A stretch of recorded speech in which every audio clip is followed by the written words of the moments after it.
Hey guys, it is April 30th, 2013, and back in town. Many of you guys have been sending me emails and asking where I've been. Been in Arizona for about 6-7 weeks. Haven't been trading much, and I thought today would be a good day, instead of doing a recap video, to do kind of a top-down analysis on the instrument.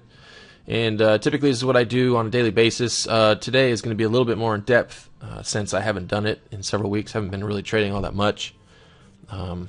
But I thought this would be helpful for many of you guys. So we're going to go ahead and do a top-down analysis a little bit more in depth than normal. If you're doing this every day, you don't have to go through all these steps because things don't change too much on a day-to-day basis, especially on the larger time frames. But also, we just switched over to the 713 contract on the soy, so I thought this would be a good instrument to kind of do a top-down analysis. Just pulled these up, haven't looked at them. And so what we're going to do is kind of get an overview of what we're going to be looking at on trading this instrument, what my bias will be. Is it going to be long? Is it going to be short? Looking at some key areas of where I'm going to buy and sell. And as you know, we want to wait for price to come to where we want it to be. And so basically what we're going to do is get some ideas on what prices we're going to be interested in buying and selling. And we're going to go from there. So this actually is probably going to be a little bit of a lengthy video, but hopefully it's helpful. And maybe even put an order in today. We'll see. Or at least we'll define some key areas where we're going to be looking to put orders in. So anyways, here's the process. Here's my... I don't look at this setup every day. This is kind of a setup that I look at in order to get an idea or get my beat on what we're looking at overall. But when I'm doing my daily trading, what I'll do is I'll usually just have my 30-minute and maybe my 5-minute up, and I'll have these other ones, these ones on the smaller charts and longer time frames open on a different monitor. But anyways, so this is basically the process that I go through when I set up a new instrument. And we start at the top. We got a 3-year composite. And for you market profile guys and you not market profile guys, what we have here is the gray is the time, the price spent at these prices. You can see obviously time spent on this price right here is where it's the most happy. And then you have the pink underlying graph or histogram that kind of that shows the volume. So you have time is the gray and you have volume as the purple. So anyways, and this is 3 years back on this particular chart. As you can see up here, we have a 3-year composite. So anyways, what I'm looking at is looking at what the overall likelihood of price reacting at levels on this composite. And from what we can tell is we have a range on this profile roughly about 1425 or 1427 all the way down here to about 900.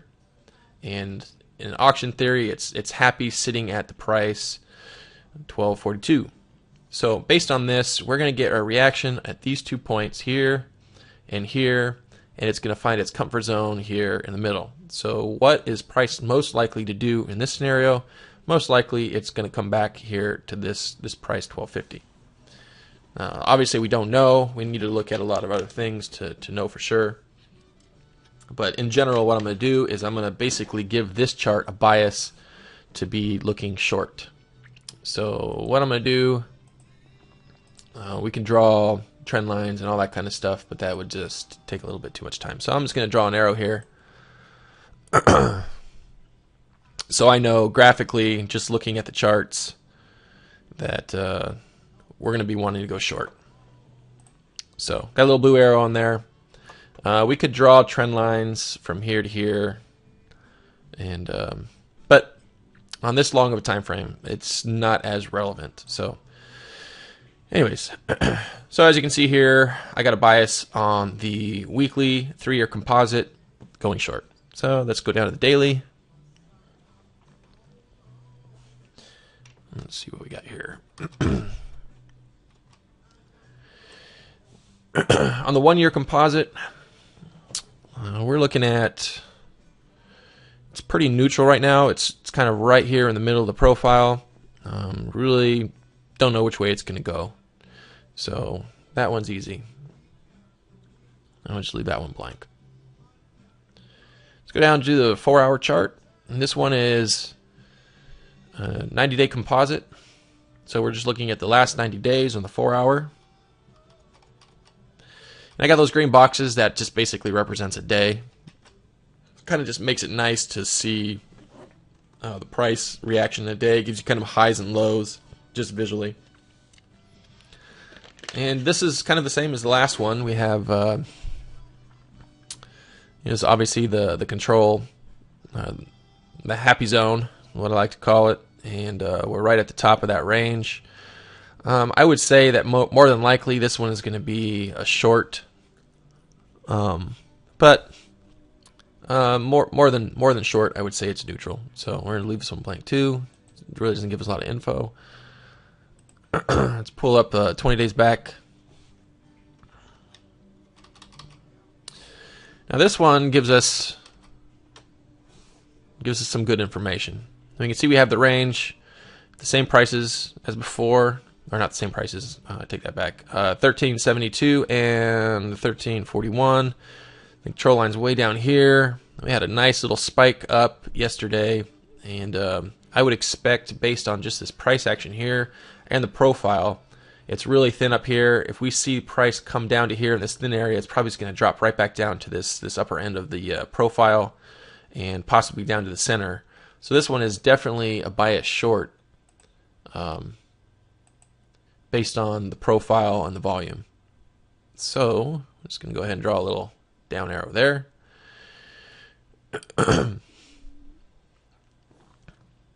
This one is actually, I actually got short on this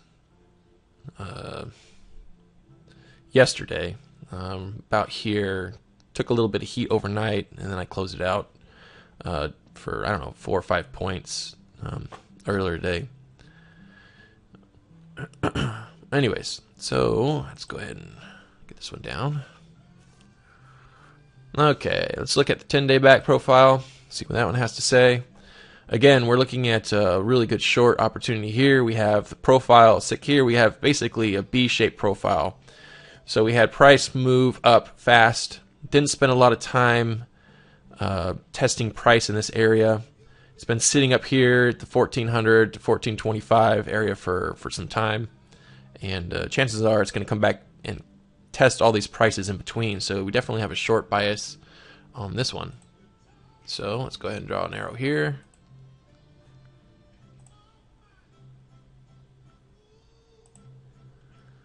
Okay.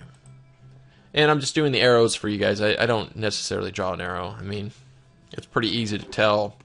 Just we've done this enough that you can just tell if it's long or short biased on each of the time frames. So let's go down to the 15.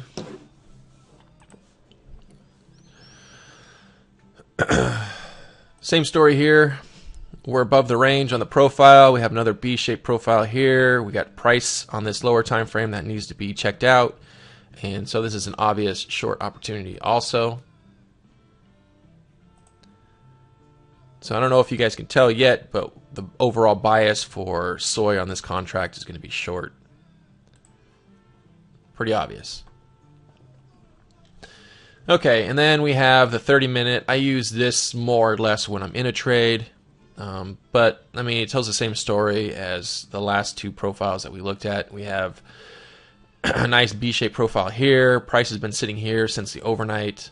And a lot of price in here that needs to be checked or tested. And so I would expect, based on this 30-minute, that price is probably most likely going to fall. And so this obviously is a short bias as well. And the 5-minute is what I look at when I place my orders. This is where I do a lot of my trend lines and do kind of price action setups in order to get my entries. So let's see what we got here.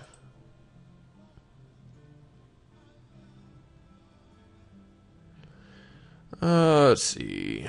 Probably looks something like.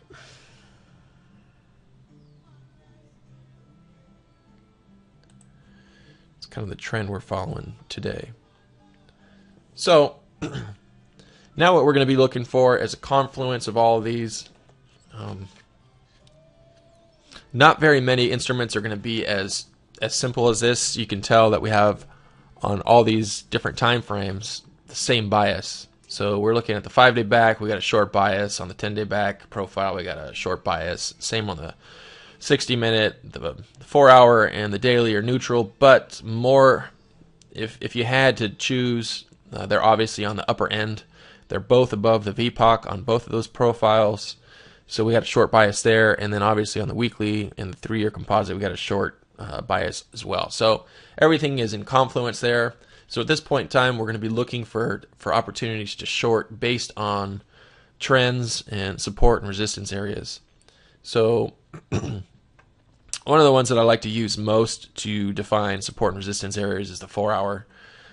It just seems to hold true. Every instrument's a little bit different, but specifically for this one, I like the 4-hour. We can see here how the upper end of the range on this profile is really kind of holding as a support area. And so we'll be looking to short here. And like I said earlier, I took a short right on it and made a few points on it earlier this morning. And so we're going to be looking to drop an order probably right about here. So if it comes back up, we're going to be going short, and we're going to be holding that for a period of time. And it all depends on the confluence of all these other time frames. So we'll go back through here and we'll draw some trend lines. I guess we could just go ahead and do that.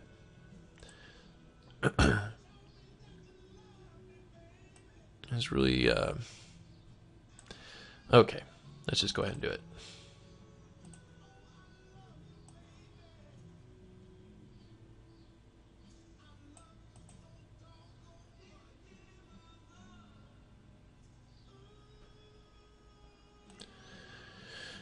All right. And I can't remember what this this indicator is that draws the green boxes. I'll find it and I'll post it on the blog.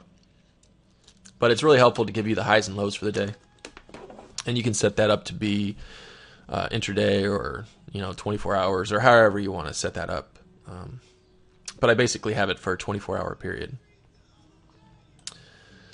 All right, let's go ahead and go to this one. Same trends. And we really need to draw it on this one. I'll probably be looking at a precise price to go short at about 14.17. And that's where I'll probably drop an order here pretty soon. Let's take a look at this one. And if you look on this one too, 14.17, it's the high for yesterday. So if it gets back up there, we'll probably drop. And so that's what we're looking at there. But anyways, that's kind of how I go through my my review of a new instrument. And every day, the trend lines usually stay fairly the same, especially on the longer time frames. So you don't have to adjust those very often. Once you get them in there, they usually hold true for, I don't know, several days to a week, depending on the time frame that you're looking at. But we're definitely going to be taking a short position, so chances are tomorrow when we do our recap, we'll have a bean trade for you, kind of show you how this plays out. But that's just kind of the top-down analysis, just a real quick overview of how I go through the new instrument and look for opportunities and kind of get a bias on what I'm looking at doing with it. And so we're definitely on beans looking to short. Longs are not in the picture. Now, I take that back. Longs are a possibility if we see a good, like yesterday, we had an unusually volatile day yesterday. It went up quite a bit. Let's see, what did we have yesterday?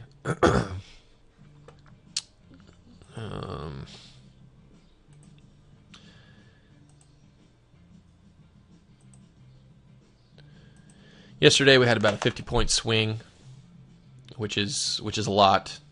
A little bit higher than normal for bean. But so that's good. I mean, we had 50 points, so we're going to see some correction on that, which just kind of is in confluence with what we're seeing on the charts. So definitely going to be looking for shorts. Longs, really not so much. We'd have to see a pullback back into the profile comfort zone back to the VPOC on several of these profiles before we start looking for a long opportunity again. And obviously, when it gets back to that VPOC on some of these profiles, we're going to see some price action, price reaction, I should say, bouncing to the upside, and possibly be going for some longs there. But overall, we're going to be going short on these. So, anyways, hopefully that's helpful. Not too in depth, pretty straightforward, pretty easy. And hopefully we get a good opportunity to buy today, and then we can do a recap tomorrow and kind of show you guys how that all played out. But anyways, that's it for today. We'll be back at it again tomorrow, guys. Bye.